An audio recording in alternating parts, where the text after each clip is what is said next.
Hello everybody, and today we're going to go over the Necron Relics again. I've had a lot of playtesting with these, and I thought I'd share with you I find they're the best relics and what are the worst.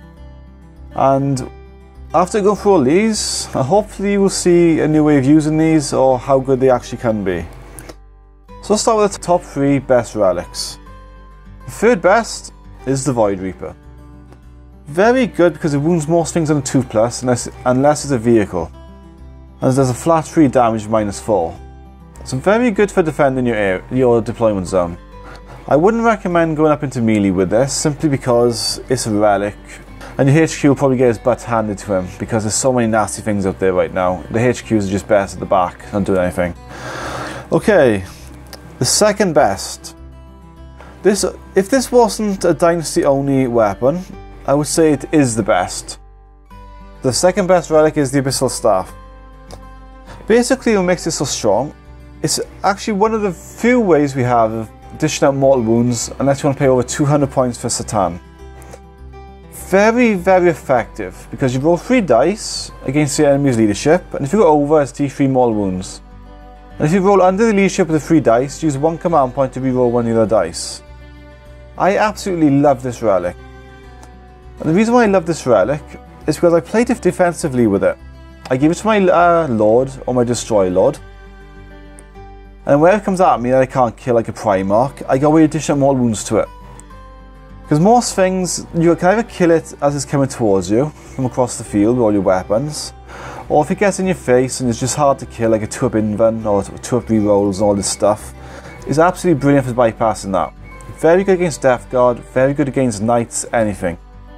Just a leadership role. Very good relic right there. Okay, so the best of all is the Veil of Darkness. The Veil of Darkness is still one of our best relics. You have so many opportunities to use this defensively, offensively, and you can win so many games just by using this at the correct time. The majority of people use it turn 1 as an alpha strike unit, but I myself like to use this as a defense unit. Turn 2, turn 3 I like to teleport across, put pressure when I need it, or if I'm getting my butt handed to me with a melee army, I'll teleport my Overlord up the opposite corner of the board, get a line breaker, and he can't destroy the Warlord. So just the options the Veil of Darkness has is absolutely amazing. Just simply amazing. Okay, so that's the top 3 relics there. And I would recommend in all your lists you have at least one of these relics. I personally would pay the extra command points for the Abyssal Staff if you run a South Tech HQ for the CP regain. Okay, let's do the worst relics. Right, the worst relic in the entire book is the Gauntlet of the Configurator. It's a 1 use only flamer. No strength, no AP. And on a 6+ you do a mortal wound. Just like, really, come on. Like, that is a relic. That's just a joke. If it was every turn, fair enough, but that's just a joke. Don't even touch it. Okay, let's go up another one from that. Another one that's useless basically is the Orb of Eternity. Because at the majority of the time, it's almost impossible to get an RP roll. And the only units I get RP on are Tomb Blades, and you can't use Resurrection Orbs on Tomb Blades. Everything else gets wiped out in 1 run of shooting. So reanimation for Necrons is in a bad place right now, so this is really not worth taking for command point. Because if you have Resurrection Orb, the units that you need to use a Resurrection Orb to get your points back is quite limited what you can take. Mostly Destroyers or Lynch Guard or a high prize unit. But good luck from not dying in one round of shooting, especially if your opponent knows you have this. Okay, and another one that's quite bad. Where is it? It's here somewhere. The Nightmare Shroud. I thought this was the best relic we had until I found out it does not buff invulnerable saves. So, unfortunately, this only buffs the armor save, which is basically useless. Because your HQ is at the back lines, so it doesn't matter if you got 2-up armor. And wherever's in range has either got AP 4 or AP -3, and it does like 10 damage. Our melee stuff's not the best. So the Nightmare Shroud on a HQ is just not worth taking. Okay, let's see the bad one. It is the Blood Scythe. D3 extra attacks, okay?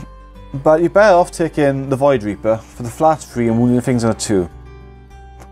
And you have to take a Dynasty Pacific for this weapon. So that is garbage. Unless you want two war scythes, and you want to use the warlord trait with this for the extra D3 and D3 attacks.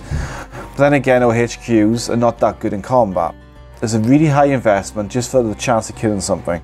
Okay, and the other three are in between. They're usable, they're not good, they're not bad. I would avoid them. The Temperamental Weave, +1 toughness and wounds. Again, you're normally a melee, and it's always stuff that's strength 12 or plus. So it really does make a difference if you're strength 5, toughness 5 or toughness 6. The 1 extra wound is okay, but the majority of the time, it doesn't pay for itself. Solar Staff, that's actually a good one, but it's very army specific. Only works on infantry, so if you shoot anything like a baby carrier or an Imperial Knight, it does nothing.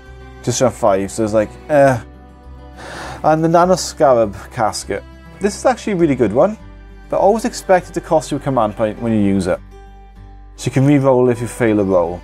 Okay, so that is a good one on a Destroy Lord, because you think you can take it on, which is another reason why it's not the top. So basically we have 3 very good relics, which I would recommend an auto includes. At least one of the Void Reaper, Veil of Darkness, or the Abyssal Staff. I would recommend you take at least one of these in all of your lists, simply because they are game changers. The ones I would recommend you stay away from is the Orb of Eternity, Nightmare Shroud, and where's the other crappy one? Oh yeah, the Gauntlet. That is just terrible. Just stay away from those, okay? Not worth the time.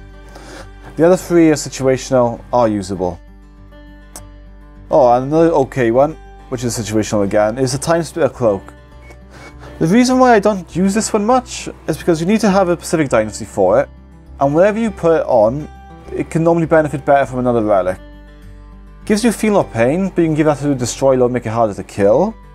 But then you'd be better off taking this one, or doing more damage with the Void Scythe.